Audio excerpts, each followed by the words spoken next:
roce 1915, 26.5. sem přijeli zvláštní vlaky z Itálie, přivezli uprchlíky z té frontové oblasti.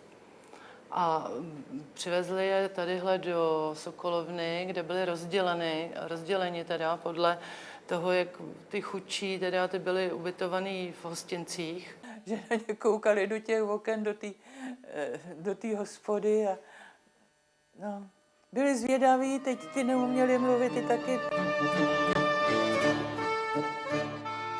No a byli prostě roztrkaný po chalupách. No tak pomáhali třeba, já nevím, ve chlívě, nebo co byli třeba, jestli byli u toho ženský, to nevím. Prostě pomáhali ve chlívě, nebo poklízet, nebo na poli, nebo co ten hospodář chtěl. No a tam se stravovali. No.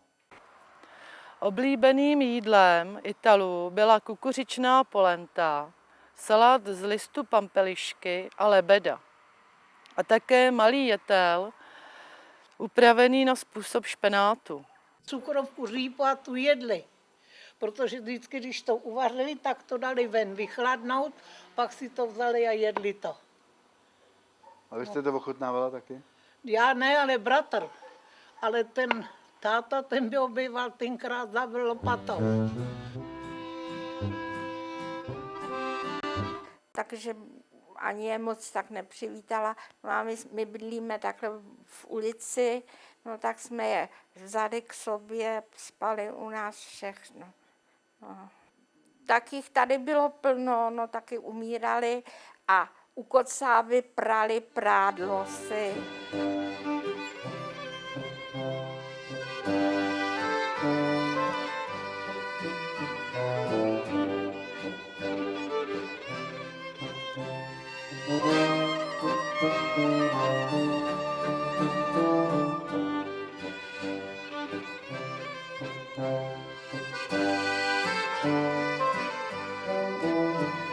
Nikdo si jich nevšímal.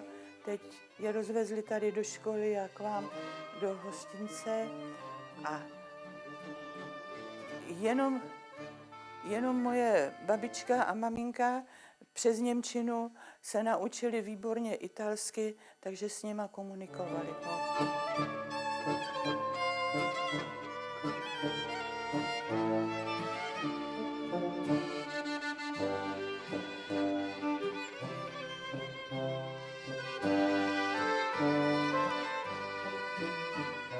Občas pomáhali takhle po těch chalupách, nebo to, jak bydleli, že jo. A ještě si pamatuju jeden výrok, jestli je to italský, to nevím. Mezzo paňouka giorno in me, to je půl chleba na půl dne, říkal otec. Jestli to je italsky.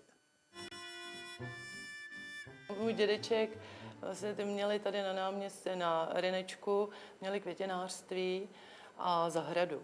A můj děda vlastně, protože byl legionář francouzský, ten byl ve válce a babička se starala sama o zahradu s mojí tetou Mařenkou. A k těm vlastně potom chodili ty děti italských uprchlíků pro jídlo a pro zeleninu. Protesty byly marné, okresním hejtmanem místo držitelským hradou panem Emanuelem Virtrem byly obci slíbeny následující výhody. Vystěhovalci budou brzy rozděleni i do nejbližších obcí. Za druhé, cestu aprovizační obdrží obec kukuřičnou mouku, případně i určité množství obilí z přebytku některých obcí ve zdejším okrese.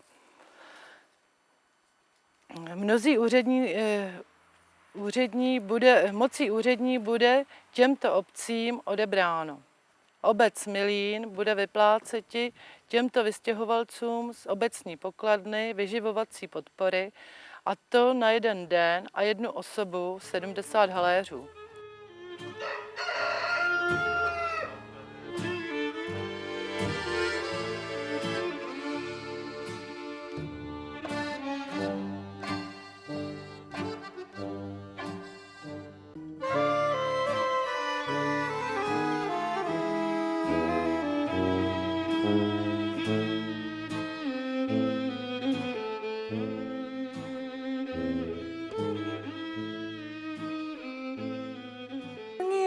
to normálně, to bylo... No, po válce. Moc lidí umřelo v tom roce 18. To byla ta španělská chřipka a no, takže to bylo všecko takový smutný.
A hodně tam mluvili v té lodce.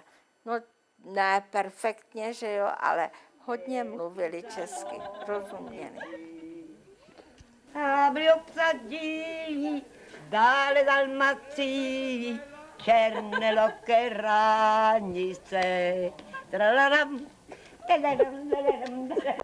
Moc hezky česky mluvila i zpívala a pořád se dívala na fotografie a říkala, a kde jsou ty Břicháčkovic? A to už já neznala, to už dávno, ty lidi umřeli. To ona pořád žila v té době, jako když tu byla.